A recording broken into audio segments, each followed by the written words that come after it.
Assalamualaikum, hari ini, kami akan membahas mengenai dua tokoh ulama yang berada di tanah Kalimantan. Keberadaan ulama ini sangat dimuliakan di daerahnya bahkan dunia, karena dengan karya mereka, banyak yang mengenang dan berziarah ke makamnya. Baiklah, mari kita bahas video selanjutnya.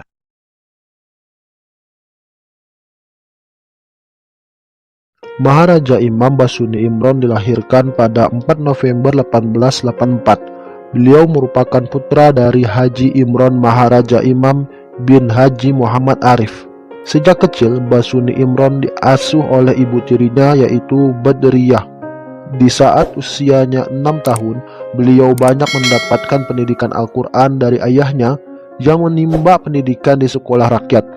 Hingga beberapa tahun selanjutnya dari pendidikan sang ayah inilah Maharaja Imam Basuni Imron mendapatkan ilmu agama Islam dasar, termasuk Nahu dan Shorof serta kitab Jurumiyah. Setelah selesai dari pendidikan di sekolah rakyat selama 2 tahun, ia melanjutkan pendidikan di Sekolah Melayu Kesultanan Sambas hingga pada 1898. Setelah itu, beliau memilih melanjutkan studi ke Mekah sambil menunaikan ibadah haji.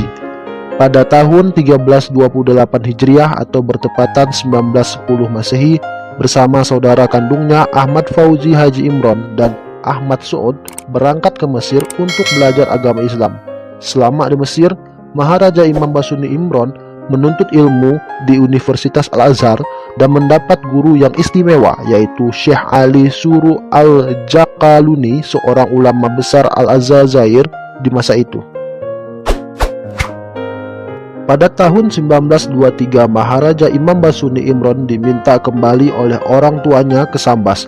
Sewaktu berada di Sambas, Maharaja Imam Basuni Imron sering berkomunikasi menggunakan bahasa Arab dan rajin membaca pengetahuan tentang Islam. Untuk meningkatkan pengetahuan Islamnya, sepeninggalnya ayahnya, Maharaja Imam Basuni Imron melaksanakan tugasnya sebagai ulama yang telah mempelajari ilmu Islam untuk disebarkan di negeri Sambas. Setelah sah menyandang gelar Maharaja Imam, menggantikan ayahnya, Sultan Safiuddin telah merencanakan untuk mendirikan sekolah modern agama Islam di Sambas. Di sekolah, Maharaja Imam Basuni Imron mengajarkan bahasa Arab kepada murid-muridnya dan pendidikan agama Islam. Beliau dibantu oleh Haji Abdurrahman dan Haji Saleh Arif. Setelah kembalinya Haji Ahmad Fauzi dari Mesir, Maharaja Imam Basuni Imron mengangkat Haji Ahmad Fauzi sebagai kepala sekolah Sultaniyah.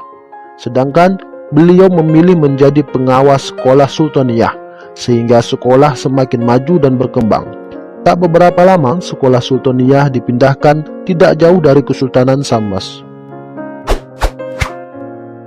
Setelah wafat Sultan Safiuddin II, maka segala urusan dan kelanjutan pendidikan diserahkan kepada Imam Maharaja Basuni Imron. Di tangannya, pendanaan kegiatan pendidikan di sekolah dapat berjalan secara mandiri dengan mengumpulkan dana dari uang nikah, cerai talak, dan fitrah, serta anggaran lain yang bisa menghidupkan sekolah. Berkat semangat dan ketekunan yang dimiliki oleh Basuni Imron dapat mengelola administrasi sekolah, maka segala fasilitas dan kebutuhan pendidikan di sekolah tersebut berjalan dengan lancar, sehingga sekolah semakin maju, berkembang dan mendapatkan perhatian yang besar dari masyarakat Sambas. Dari sekolah inilah awal mula masa perjuangan bangsa Indonesia, khususnya di Sambas. Namun, sekolah tersebut dibubarkan oleh Belanda karena waktu itu banyak anak-anak negeri yang akan belajar bahasa Belanda dan pengetahuan Barat. Setelah penjajah Belanda menutup sekolah itu, Haji Muhammad Basuni Imron Sambas bermusyawarah bersama pemuka negeri Sambas. Musyawarah bersama akhirnya memutuskan sekolah Sultaniyah dijadikan Shakel School dengan pendidikan tetap bercorak agama Islam.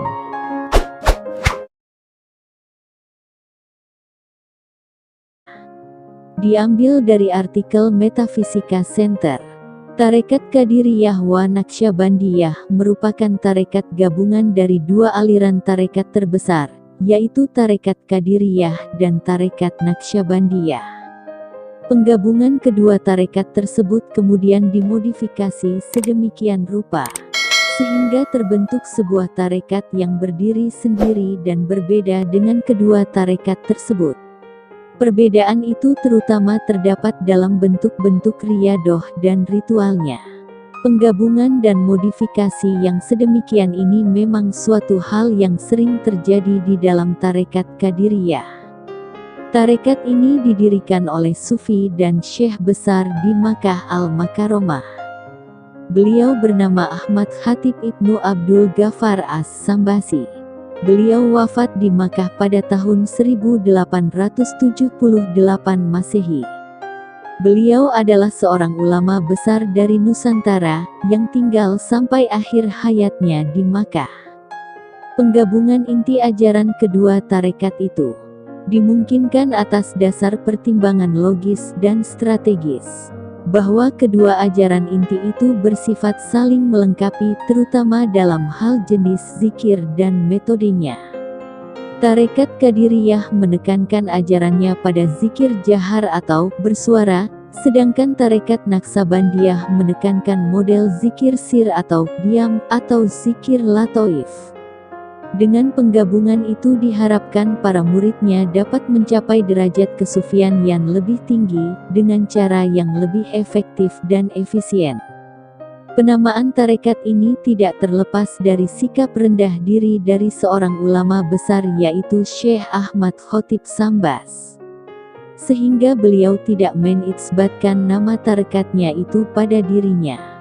Padahal melihat modifikasi ajaran dan tata cara ritual tarekatnya, sebenarnya lebih tepat kalau dinamakan dengan tarekat Khatibiyah atau Sambasiyah. Karena memang tarekat ini merupakan hasil ijtihadnya. Syekh Ahmad Khatib telah memadukan keunikan dari beberapa tarekat yaitu Tarekat Qadiriyah, Naqsyabandiyah, Anfasiyah, Junaidiyah, dan Mufakah dalam suatu tarekat yang mandiri.